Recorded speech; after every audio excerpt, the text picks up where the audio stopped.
Periodismo, contenidos y Silicon Valley. De todo eso y más hablaremos en el podcast del día de hoy. Hoy, Rosa Jiménez Cano, corresponsal del país en Silicon Valley y Chief Ecosystem Relations en The Venture City. Yo soy Luis G.I.G., es el podcast número 26 y sin más preámbulos, comenzamos.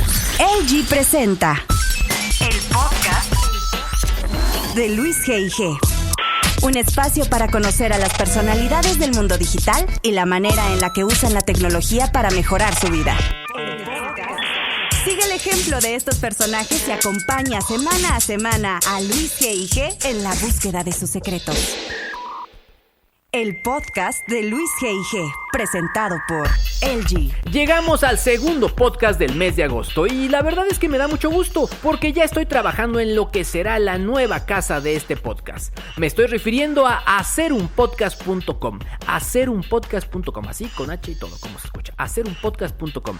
Es mi nuevo sitio web en donde además de compartir semana a semana las experiencias de varios creadores, vendedores de contenidos, generadores de proyectos digitales, te voy a compartir cursos, consejos e ideas para que tú mismo te avientes al vacío, te avientes de un paracaídas virtual y lances tu propio podcast. Recuerda, tú tienes algo, sabes algo, tienes una experiencia, compártela. Estoy seguro que muchas personas van a querer escucharte y además van a querer contratar tus conocimientos para que los ayudes. También quiero compartirte que además de suscribirte en iTunes, ahora me encuentras en Spotify. Solo tienes que buscar Luis G.I.G. en la sección de podcast y ya me vas a poder encontrar y escuchar y además aprender conmigo de todos estos personajes. Pero bueno, si hablamos de conocimientos, de tendencias digitales, tenemos que hablar de Rosa Jiménez Cano. Ella es una española, está viviendo ya en los Estados Unidos, en Miami, y la verdad para mí es quizás una persona o quizá la persona que mejor analiza lo que están haciendo las empresas de tecnología, las empresas que están cambiando el mundo. En este podcast nos cuenta su historia, su amor por la tecnología, también su amor por el periodismo y también la manera en la que ella misma está comenzando a emprender apoyando a otros emprendedores. Te recuerdo que este podcast es traído a ti gracias a nuestros amigos de LG. De hecho, quiero contarte que ya estoy probando su nuevo teléfono, el LG G7 DinQ, y pronto te dejaré mis comentarios en el blog. Asimismo, quiero compartirte que este podcast también es patrocinado por Web Empresa, el servicio más completo de hosting en español. Con ellos podrás alojar tu proyecto web con un excelente servicio al cliente. Lo mejor de todo, si utilizas el cupón LuisGIG, podrás obtener un 25% de descuento en el plan que contrates. ¿Que no te gustó? No te preocupes, ellos te devuelven tu dinero en los primeros 30 días y sin preguntas. Solo tienes que ir a luisgig.com/webempresa y usar mi código para hacer válida esta oferta. No dejes pasar esta oportunidad. No te voy a decir más, te dejo con Rosa Jiménez Cano, corresponsal del país en Silicon Valley y Chief Ecosystem Relations en The Venture City. El podcast de Luis G.I.G. Pues muy bien, como escuchaste al inicio de este podcast, la verdad es que sí, estoy con una persona que admiro y sobre todo que admiro por el profesionalismo, porque tú leías sus notas y era hablar de tecnología con una puntualidad, con un nivel de análisis que no encuentras normalmente en muchos textos que están en la red en español. Y obviamente me refiero a Rosa Jiménez Cano, que en este momento es Chief Ecosystem Relations en The Venture City. Rosa, bienvenida, ¿cómo estás? Muy bien, muy sonrojada, la verdad. No me digas todo esto, que entonces ya no puedo seguir hablando y creo que has exagerado por amistad. No, pero la verdad es que en general, y lo que le puedo compartir a la gente y te lo puedo compartir a ti, es que evento importante de tecnología, de lanzamientos, ahí estabas tú, y después leías las notas, leías los apuntes que hacías tanto en tus redes como obviamente lo que publicabas en El País, y sí hay un nivel de análisis que la verdad yo tengo muchos amigos cercanos que trabajan en El País en distintas fuentes y se siente ese nivel de periodismo que gusta leerse y es padre que bueno, en el área en la que uno está, que es gadget, tecnología, pues haya alguien igual, ¿no? Que esté con nosotros. Estuve indagando, estuve de chismoso, como decimos en México, México. Tú obviamente estudiaste periodismo, estudiaste comunicación y medios en la Complutense, pero antes te metiste en la Facultad de Matemáticas y ahí te metiste a estudiar temas que tenían que ver con internet, con aplicaciones, con servidores. ¿Qué pasaba allá en tu vida? O sea,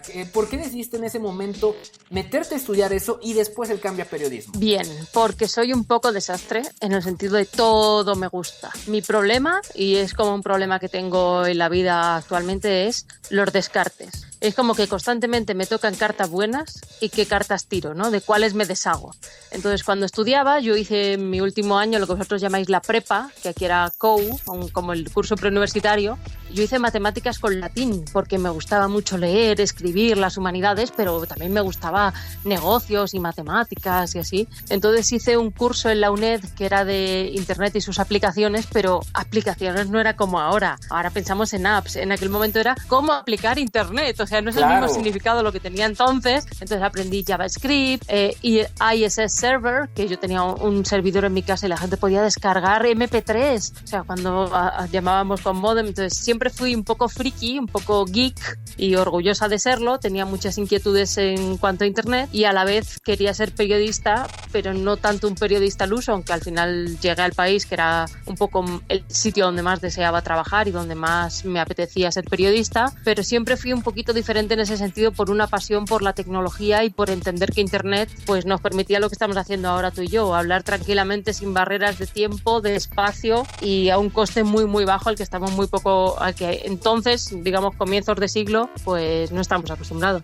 Ahora, justo, digamos, ya teniendo este contexto, como este primer acercamiento tuyo, es muy natural que pasaste por Diario Crítico, por Prisa, llegaste al País, pero siempre enfocada en estas áreas digitales, ¿no? O sea, estuviste en puestos que tenían que ver ya sea con redes sociales, con el tema de la tecnología de consumo, etcétera, etcétera, etcétera. ¿Cómo viviste esta evolución a través de los distintos medios donde te tocó participar? Bien, yo sentía una fascinación por la tecnología y por la comunicación. Entonces, a finales de 2007, junto a un chico que se llama Francisco Polo, que el nuevo gobierno de España le acaba de hacer secretario de Estado, que es como, un amigo en gobierno, nunca, bueno, amigo, hace mucho que no nos vemos, pero bueno, hacer un libro es como tener un hijo, ¿no? En aquel momento fue una relación muy intensa y hicimos la gran guía de los blogs 2008 y el hacer ese libro era algo así como páginas amarillas de blog y era blogs en español. Lo que vimos es que, y es algo que creo que el tiempo no ha cambiado demasiado y es una oportunidad que tenemos tú y yo y tu audiencia, hay una carencia de contenido en español. El español es el segundo idioma más hablado del mundo, pero apenas tiene el 5, 6, 7, 8% de la red, no pasa de esa cuota. Entonces, en inglés había una cosa que se llamaba Technorati y en español no existía nada parecido para encontrar de qué se estaba hablando o blogs de tu temática. Google eso no tenía un motor de blogs, luego ya sí que lo crearon y fue, ¿cómo podemos hacer que para que la gente que tiene interés en leer de blogs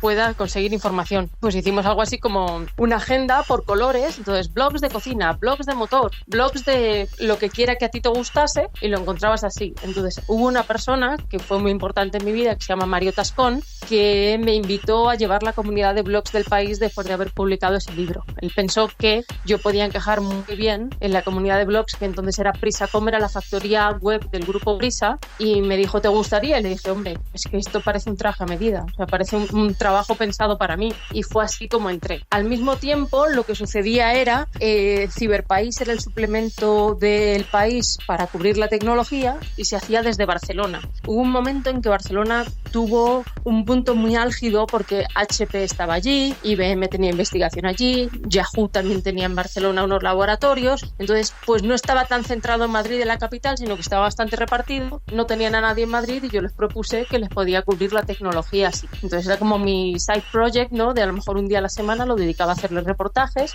y me fui envenenando mucho con todo lo que estaba pasando entonces. Recuerdo que el primer reportaje que hice fue de un netbook de Asus, de cuando estaba con el One Laptop per Child. Claro, claro. Pues encargué por eBay aquel ordenador y hice una reseña. Esa fue mi primera aportación a tecnología del País, que era el Ciberpaís. Y poco a poco fueron cambiando las cosas. Hubo un momento en que se tomó la decisión empresarial de cerrar Prisacom y llevarnos a los diferentes trabajadores directamente en la unidad de negocio, en lugar de ser servicios transversales, trabajar directamente. Yo pedí ir al País, en el País me pidieron también y ahí seguí llevando redes sociales, que en aquel momento era incipiente, habíamos abierto el Twitter, el Facebook y todos estos perfiles que en aquel momento pues no eran como es ahora, que es los glóbulos rojos de una redacción, ¿no?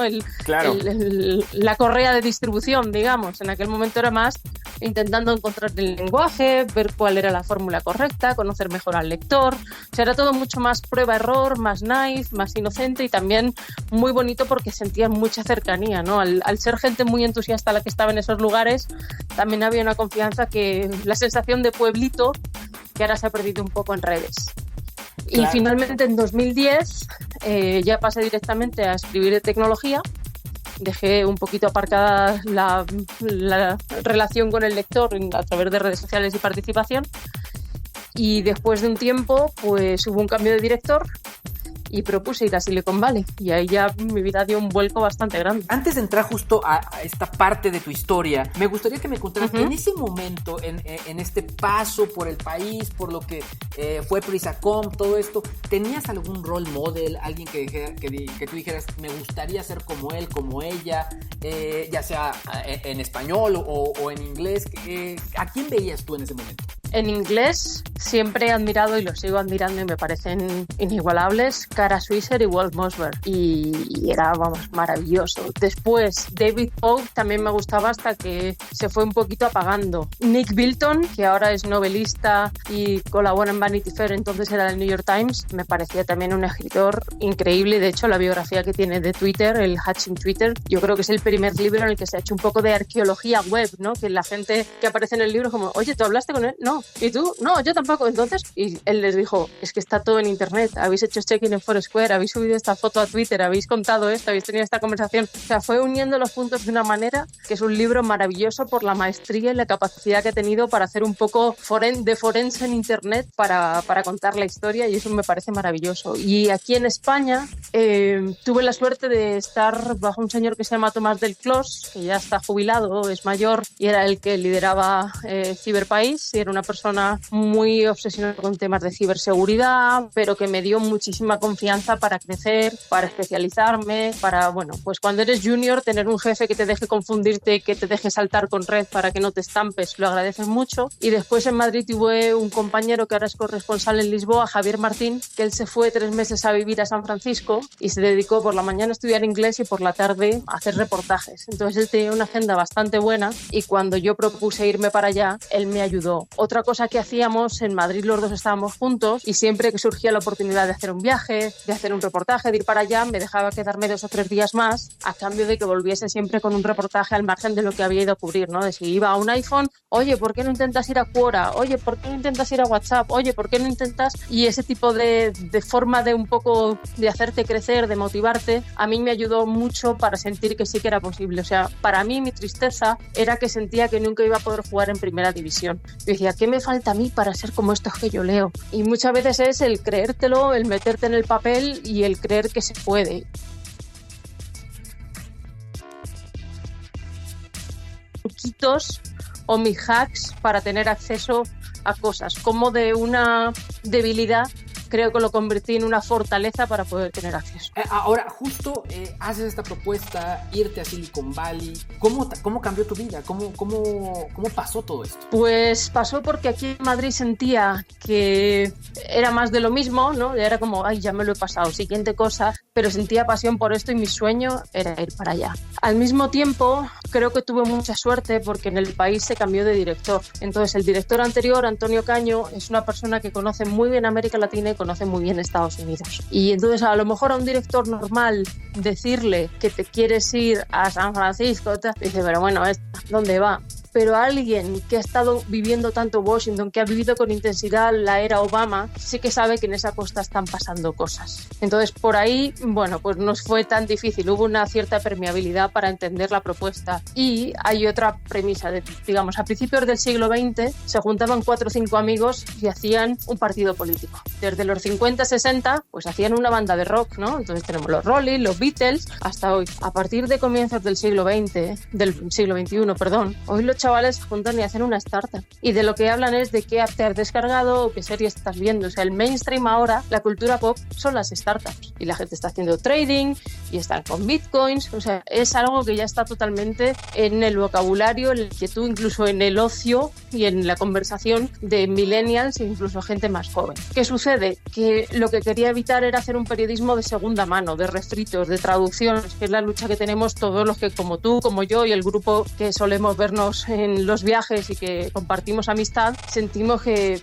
es que podemos hacerlo, pero no es tan fácil porque necesitas el apoyo de un editor. O sea, no es una cuestión de profesionalidad, es una cuestión de recursos. Ya tienes el nivel, ya tienes la capacidad de análisis, ya tienes todo, pero te falta el que confíen en ti para hacerlo. Y yo creo que la audiencia de América Latina sí que se merece eso. Se merece menos refriteo y más primera mano y más role models. Es decir, oye, en Estados Unidos hay un medio que se llama TechCrunch que está dedicado a realzar todo lo que sucede en Silicon Valley y a poner en un nivel de casi héroes a los fundadores y creadores de las startups. Eso no sucede en nuestro entorno y siempre se bajea y siempre se busca el error. Yo quería pensar que eso tenía un sentido y que cubrir también los latinos en Silicon Valley y la gente de nuestro entorno que está haciendo startups y del mundo de habla hispana merece la oportunidad de salir y de tener esa visibilidad. Y de hecho un pequeño side project que hago en mis ratitos es silicio.soy y lo que hago es intentar hablar un poco del ecosistema emprendedor hispano o latino, llámalo como quieras, porque a mí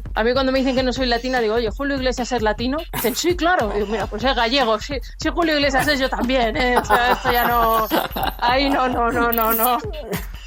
Así que es más latino que Julio no puede haber. Claro.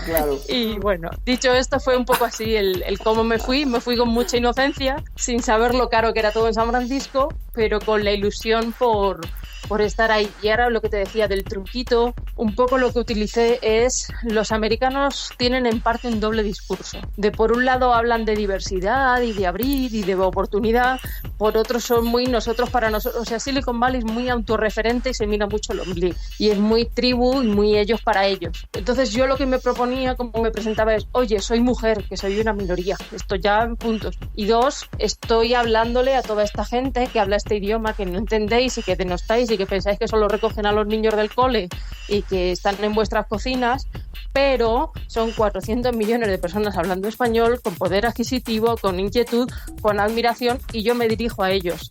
Si de verdad te interesan, ya sabes a quién tienes que llamar, me tienes aquí al lado. Entonces, jugar un poco esa cuota diversidad sí que me ha servido para irme asegurando un lugar casi siempre. O de primeras con cierto escepticismo, cuando ven el impacto, cuando ven que funciona, ya te van recomendando unos a otros. O sea, el efecto bola de nieve allí sí que funciona y el referral, el recomendarte, también funciona allí. Entonces, ahí sí que descubrí un poco el truquito de decir, oye, es que yo me dirijo a esta gente, a estos latinos de diversidad que quieres hablar y que además sabes que tienes un problema. O sea, Silicon Valley, ¿verdad? Que es muy la zona, o sea, es hombre, blanco y de las grandes escuelas, ¿no? El prototipo, el paradigma sería el fundador de Snapchat, que el tipo llegó a decir que no le interesábamos nosotros porque somos una gente muy pobre, ya ves. Y entonces ahí fue cuando aproveché, le mandé un email de, ay, mira, es que mi audiencia es esta gente que tanto denostas, ¿os interesaría? Y de inmediato me dijeron, oye, sí, ¿por qué no vienes a nuestra oficina en Los Ángeles, en Silicon Playa? Y hablamos. Y habían pasado de ignorarme a, por un error suyo, de insultarnos claramente, bueno, pues a tener las puertas abiertas. Entonces yo creo que de esto que parecería una cosa que nos pone en una situación inferior, utilizarlo a nuestro favor y ponerlos un poco a ellos frente al espejo, decir, oye, tanto que decir, aquí nos tenéis, ¿por qué no nos habláis? Y ahí ya ellos se ven ante el espejo y se dan cuenta y ya son mucho más cercanos. Ahora, de todo lo que has hecho, de los reviews, los viajes, las entrevistas, las coberturas, ¿qué es lo que quizá más te impactó profesionalmente? Me impactó WhatsApp al principio, cuando estaban en Mountain View, dentro de una oficina de unas fundas que se llaman SPEC, porque ni siquiera ponían dónde estaban. Eran solo 40 personas y era una oficina donde no ponían en ningún lado que ellos estaban allí, muy discreta, y estaban totalmente enfocados trabajando. Y me impactó que tengo un buen amigo que se llama Elías, trabajaba allí, ahora trabaja en Telegram, tiene una posición muy crítica, él también con WhatsApp, por si un día le quieres entrevistar, es una persona bastante interesante. y me impactó la sencillez que tenían para lo grande que era ya su producto, cómo vivían solo hacia adentro y luego detalles que tenían, que era, por ejemplo, los empleados, no había comedor allí, pero si iban a comer juntos más de 6, se lo pagaba la empresa. Querían que fueran a restaurantes y que fueran en grupo para que así interactuasen y se contasen cosas y de ahí surgieran proyectos y mejor comunicación. Con una cosa tan sencilla como invitarlos a comer todos los días, siempre que fueran más de 6 empleados juntos, conseguían un team building que pocas empresas tienen. Y eso me llamó bastante la atención. Wow. Y el impacto de ese tema también. El por fin entrar en la cueva de WhatsApp, a mí luego me sirvió para que otras muchas empresas me abriesen las puertas. Oye, siguiendo con el tema de las cartas buenas y de los descartes y los haces que llegaban a tu mano, ¿cómo fue que llega The Venture City? O sea, ¿qué pasó y cómo fue que empezaste a decir, ahora también esto ya me hace ojitos? Bien, a ver, sentía que quería tener más impacto y cómo podía ayudar mejor a la gente, porque veía que había gente que merece mucho la pena, que no tiene tanta oportunidad, y volvemos de nuevo a lo que decía, de parece que en Silicon Valley solo ven cierto tipo de gente. O sea, mi sensación con Silicon Valley sigue siendo la meca, sigue siendo la capital tecnológica sin duda ninguna. O sea, Silicon Valley is over, no, por supuesto que no, pero sí tiene algunas dificultades que le van a hacer reposicionarse. Uno es la saturación en cuanto a vivienda, en cuanto a real estate. Peter Thiel, que es como el super malo de la película, pero es un gran cerebro, él ya ha dicho que va a parar de invertir en startups de Silicon Valley mientras sigan así las cosas, porque la mitad del dinero se está yendo en pagar la renta de los empleados y en pagar la oficina. Entonces, si tú haces una inversión y sabes que el 50% del dinero invertido se va en eso, se lo estás directamente mandando a los bolsillos de estos señores del real estate, pues ya no estás invirtiendo en tecnología, sino que estás engordando la burbuja inmobiliaria de allí.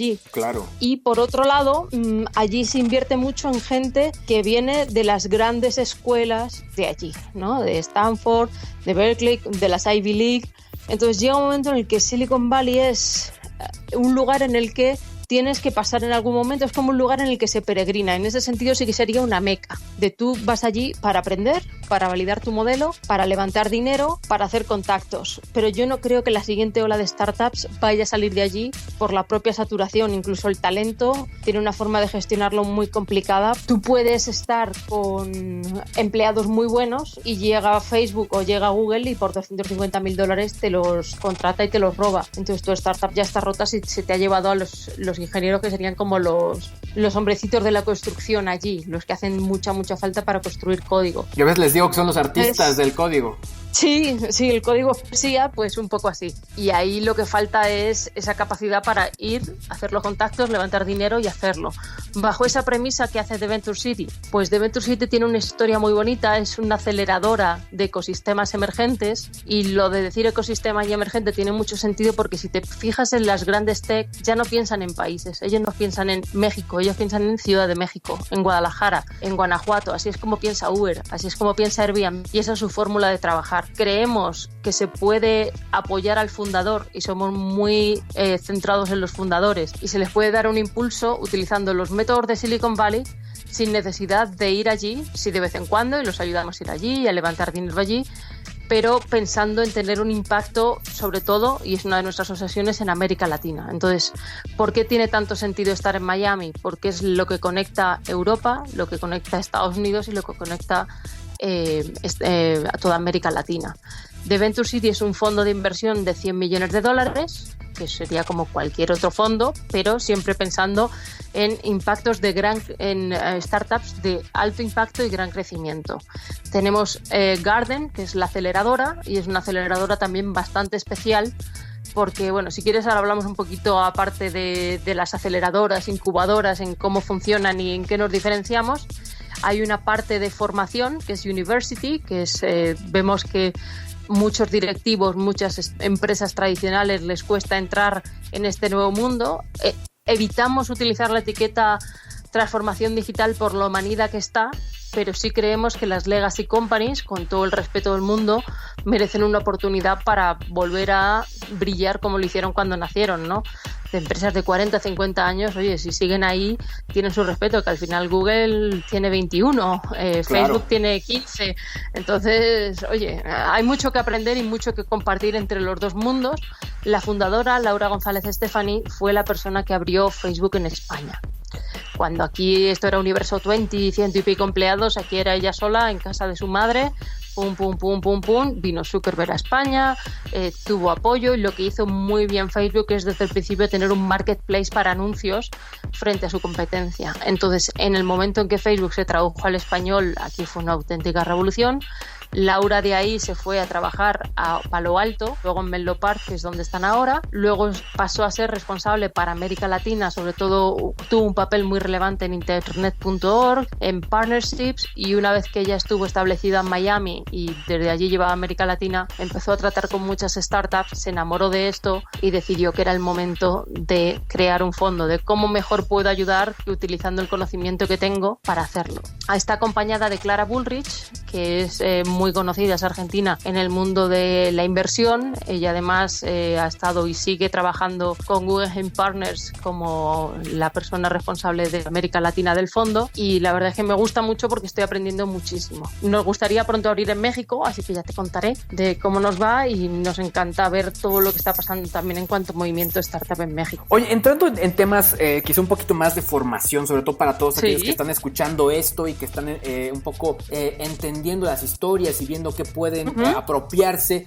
Me gustaría que me explicaras con manzanas, con tente, ¿qué es un fondo de inversión? ¿Para qué sirve? Vale, un fondo de inversión lo que da es, yo diría, gasolina, nafta, decís vosotros, ¿no? Fuel. Es dinero para hacer crecer tu empresa. Entonces, no son estos buitres malignos que no, sino es gente que ve tu proyecto. Nosotros lo que pedimos es que sean proyectos que tienen al menos 6 meses de tracción. Hay mucho mito de vas con un PowerPoint o con un PDF y te dan dinero. No, pensamos que las ideas son gratuitas, que las ideas son libres. Lo que marca la diferencia es la ejecución, y creo que eso es algo que en el mundo, sobre todo aquí en España, que la gente, no, tengo una idea, pero no la voy a compartir. Como si lo bonito es compartir y cómo la creas y cómo la gente se va a sumar a tu idea, es el cómo ejecutas. Muchas veces surge un nuevo producto como, no, yo ya pensé en eso, y como, pues haberlo hecho. Entonces, esos que realmente sí que lo quieren hacer y que empiezan cuando llevan 6 meses, les invitamos a que vengan a contarnos, o a que a través de un formulario nos cuenten su proyecto, se vea el dinero que necesitan, y les ayudamos tanto a encontrar más dinero, más fondos, ver cómo el equipo de producto es maravilloso, además, con Nolan y con Patricia del Oro, son 2 personas de las que estoy aprendiendo mucho. Estoy en una fase de absorber, ¿no? De ver las cosas desde otro prisma, aunque sigo colaborando en el país y estoy muy contenta por ello, porque lo sigo considerando mi casa. Y lo que hacemos es ayudar a las startups, sobre todo están lo que llaman fase semilla, que sería cuando estás todavía empezando, testeando, pues cuando ya tienen un MVP, un producto mínimo viable funcionando, cuando piensan en ir más allá del espacio en el que han nacido, ¿no? Si han nacido en Ciudad de México, quieren ir a otros lugares sin nacer y empezar ahí y activarse. Es un fondo de inversión, lo que te hace es darte dinero para conquistar espacios. Si tú te fijas en cómo trabajan, por ejemplo, Uber y Cabify, están peleando por conquistar el espacio para después poder explotarlo. Ese dinero que hace falta para poder crecer y conquistarlo, eso es lo que te da un fondo de inversión. Además de ayudarte con las cuentas, de ayudarte a contratar a los perfiles adecuados, de hacer diríamos el right product market fit, el adecuarte bien al mercado de cada sitio, darte las claves locales, y esa es un poco la idea de lo que haría un fondo de inversión. O sea, no hay tanto misterio. Suena como algo muy misterioso, pero no es tan misterioso. Oye, ¿cómo se puede aplicar a The Venture City? ¿Cuáles son las características que están buscando en este fondo? Bien, buscamos startups que tengan al menos 6 meses de tracción, que tengan un producto mínimo viable y que tengan un crecimiento de 2 dígitos mes a mes. No tiene por qué ser en ventas necesariamente, pueden ser diferentes. Todo nos gusta la gente que piensa en grande. No que piensa, o sea, la diferencia entre una startup y una empresa pequeñita, una empresa tradicional, es el uso de la tecnología y la ambición por conquistar el mundo, por pensar en grande, no pensar en un pequeño mercado local, sino desde el principio pensar en exportar y pensar en no tener fronteras ni barreras. Esa sería un poco la clave. Oye, ahora que te escucho y mientras preparaba la entrevista, me ponía a pensar que de pronto estas acciones que estás en este momento tú ya integrada, temas que tienen que ver con relaciones públicas, comunicación, de pronto cada vez están solicitando más gente que estuvo o que está activamente de este lado, del lado del periodismo. Uh-huh. ¿Por qué crees que están, digamos que, tomando muy en cuenta el perfil del periodista para estas acciones en las compañías? Bien, yo creo que los periodistas a veces nos hacemos mucho de menos y nos achicamos. No, yo solo soy periodista. Como, oye, somos contadores de historias. Sabemos sintetizar y sabemos alargar. Sabemos encontrar las claves. Sabemos, al final, las 6 W son las preguntas claves de cualquier cosa en el mundo. ¿Cómo, cuándo, dónde, por qué y quién? Eso es lo que tenemos que saber. Y el cómo. Todo eso en un producto tiene también mucho sentido y aporta, y al final somos product managers sin saberlo. Somos gente que estamos haciendo producto de una manera muy intuitiva. O sea, tú cada vez que haces un programa, cada vez que haces tu serie de podcast, estás haciendo un producto con un argumento, con un lacito, con una forma de envío y que tiene un comienzo, un fin, y es un producto en sí mismo, es una unidad. Eso tiene mucho valor, pero lo hacemos con una naturalidad y una facilidad y sin darle más importancia, que en este mundo tiene bastante sentido. Y luego lo que me decías un poco en la parte de comunicación, yo hay algo que sí que me sucedía, y es, siempre notaba mucho la diferencia entre quién ha estado de mi lado y quién no. O sea, yo percibía mucho cuando alguien me estaba vendiendo basura o era como, ay no, es que esto no hay por dónde cogerlo.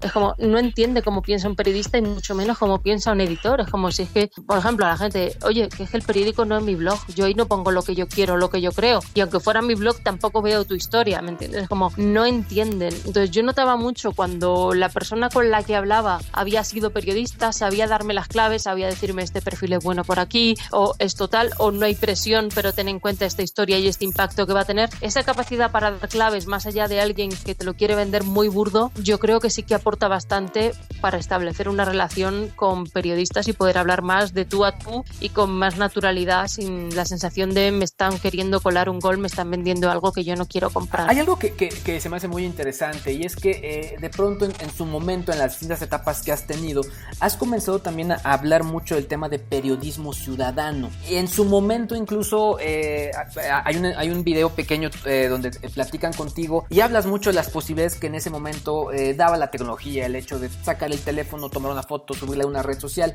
pero a la par, ahora en este 2018 de lo políticamente correcto, de pronto también estamos en este tema de las fake news y todo esto, y algo que te quería preguntar, sobre todo con una escuela tan fuerte como puede ser el país, ¿cuál es la delgada línea entre este periodismo ciudadano y este que levanta el teléfono para hacer algo que quizás sin saberlo, y lo pongo todavía con esta, confiando todavía? ¿Cuál es esa delgada línea? Está muy bien tu pregunta, porque en el momento en que empezó el periodismo ciudadano hubo un grupo que estaba ahí, Gumersindo Lafuente, Borja Echevarría, que se llamaba Soy Tú, que ellos apostaron por lo que llamaron periodismo colaborativo, y era un híbrido entre periodismo profesional y aportaciones de lectores, y yo lo que creo es que en su momento tuvo sentido, sirvió mucho para tener más cercanía con los lectores, y también una cura de humildad para los periodistas, ¿no? Los periodistas habíamos estado muy en el pedestal, muy engreídos, éramos los que sabíamos de todo, y dices, oye, al final yo no sé de todo, mi audiencia es más lista que yo y mi audiencia me va a guiar, pero yo no debo relajarme ni creerme todo lo que me diga mi audiencia porque me lo diga. Entonces ahí es donde está el papel de las fake news. En este año, o sea, creo que por suerte se ha perdido un poco este fervor por el periodismo ciudadano, que en su momento, como te digo, tuvo sentido para que la gente aportase, para que tuviera también una conciencia cívica.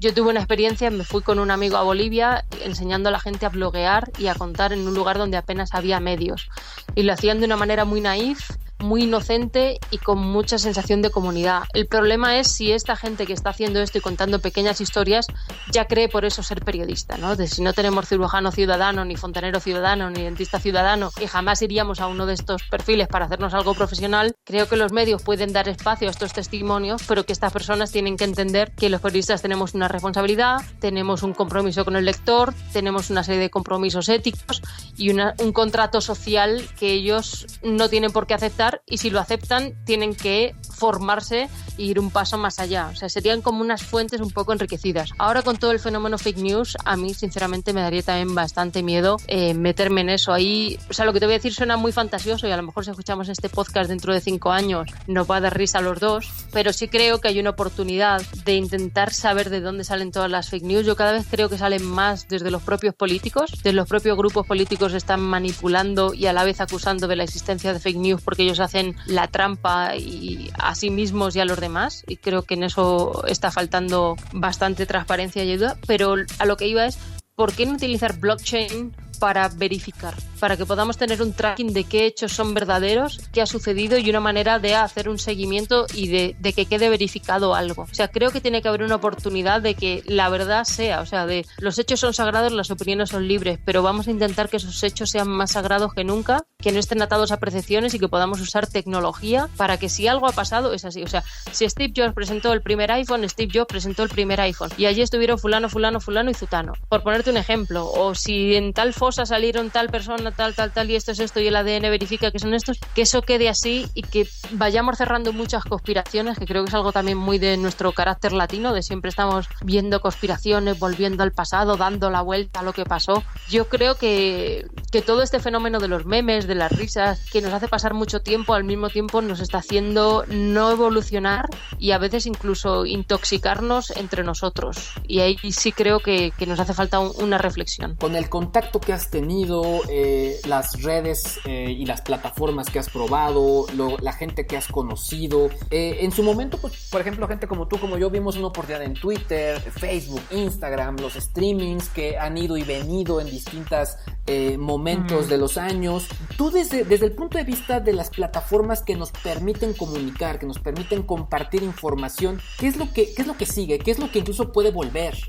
¿Cómo estás viendo tú todo esto a nivel de plataformas? Creo que hay un reto en cuanto a la publicidad, en hacerla efectiva, útil y que nos llegue de manera menos inservible, o sea, más targeteada, de modo que sea algo que me interese y que no llegue así porque sí y que me esté bombardeando. O sea, en vez de que sea por recurrencia, que sea porque sepan afinar.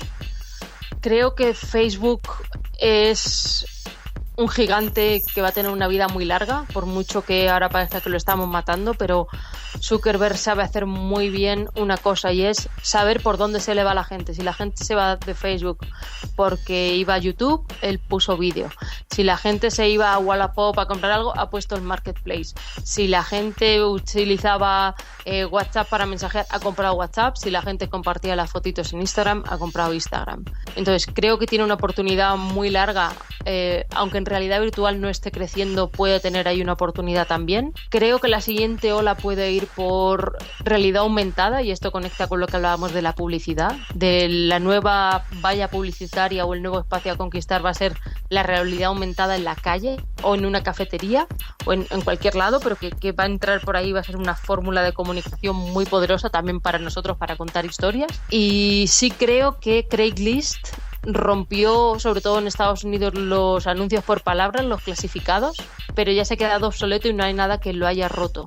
Tiene que haber algo no muy lejano que sea capaz de darle una vuelta de tuerca a eso, porque es lo que decíamos, ¿quién lo ha inventado? Pues Facebook mató MySpace, queda algo que mate el Craigslist de manera de ofrecer servicios de una manera efectiva. Y creo que Airbnb es muy grande, pero tiene también muchos retos por resolver. Lleva un tiempo tratando de reencontrarse o de verdad ir a por los hoteles como dicen que van, y menos a hacer subir los alquileres en el centro de ciudades y de hablar. O sea, yo estoy muy crítico últimamente con la economía colaborativa y creo que, por ejemplo, The Boat Setter, que alquila botes, barcos, me parece que lo hace bien porque son barcos que en su tiempo libre pasan al mercado secundario y alguien puede alquilarlos. Eso tiene sentido, pero comprarte 20 barcos para alquilarlos, no. Con Airbnb mucha gente está especulando y comprando casas en el centro, haciendo que los barrios la gente no se quede allí, y que lo que hace es especular con ello. Y creo que esto está desmigajando un poco el sabor de verdad local de las ciudades. Creo que ahí hay que poner una alerta en cómo se interpreta la economía colaborativa, así que creo que por ahí también puede haber un cierto disrupción o debates que se dé con la tecla adecuada. Ahora, quisiera hacerte la última pregunta. Es una pregunta que siempre le hago a mis entrevistados, y me gustaría que te ubicaras con esa Rosa del 2001 que estaba a punto de entrar a UNED y que había recibido sus primeras cartas, sus primeros haces. ¿Qué es lo que le dirías a esa Rosa? Sobre todo, ¿qué le dirías en cuanto a qué hacer y qué no hacer en su futuro? Me enfocaría más en lo importante, en profundizar más en el conocimiento. Me arrepiento de no haber ido a Estados Unidos antes, yo a veces me siento muy mayor, yo nací en el 80, tengo 37 años, casi 38. En ocasiones me despisté en cosas que no eran tan relevantes por querer hacer mucho. Me gustaría haber hecho menos, pero mejor. Los descartes me cuestan, el querer hacer todo. Y muchas veces por complacencia. Para mí uno de los motivos para dejar de estar full time en el país fue sentir que yo no llevaba las riendas de mi vida, que en parte podría ser intercambiable por ser parte de una plantilla y que mi valor era ser diferente. En el momento en el que mi futuro dependía del gusto, de la necesidad de un editor, yo iba a dejar de ser yo. O sea, en ese punto ha sido como un acto de rebeldía, decir, esto es lo que me gusta de verdad y esto es lo que quiero hacer. Por suerte sigo colaborando y sigo muy cercana, pero ahí sí que tuve una alerta de yo quiero hacer esto, quiero dedicarme a esto. Si dependo de una organización, puede que ellos manden sobre mi destino. Entonces, a lo que iba, el año pasado, en el mes de septiembre, terminé haciendo 70 piezas. En octubre, 80, y algunas no eran de mi expertise. Y las hacía porque había que resolver, porque era la persona que estaba ahí, porque tenía que... Y yo misma sentía que lo que me hacía diferente era la suerte de estar en Silicon Valley, de tener un conocimiento más o menos profundo, mejor o peor, pero con mucha pasión sobre un tema. Entonces sigo siendo periodista, podía ser generalista, podía resolver, pero sentía que mi tiempo no tenía el impacto que podía tener si realmente hacía lo que a mí me gustaba. Pues muy bien, ella es Rosa Jiménez Cano, en este momento periodista y Chief Ecosystem Relations en The Venture City. Rosa, muchísimas gracias, mucho éxito y felicidades por todo lo que has hecho. Muchísimas gracias, Luis. Un abrazo.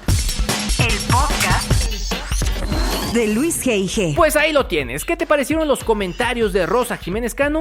¿Conocías a Rosa? ¿Qué ideas te dan para tu propio emprendimiento? Recuerda que puedes dejar todos tus comentarios en este mismo espacio o bien escribirme en Twitter para dejarme toda tu opinión. Finalmente recuerda que todo el tiempo estoy descubriendo con mi equipo nuevos productos. De hecho, varios de ellos los estamos probando para ver qué tal funcionan y qué tanto podemos hacer con ellos. Si quieres ver qué productos estamos probando, no dejes de visitar mi canal de YouTube en www.youtube.com/yo soy Luis G.I.G. La próxima semana te invito a visitarme, pues seguimos con grandes invitados en este podcast. Por lo pronto regreso en una semana. Yo soy Luis G.I.G. Este fue el podcast número 26 y aquí, como siempre, continuamos. El podcast de Luis G.I.G. presentado por LG.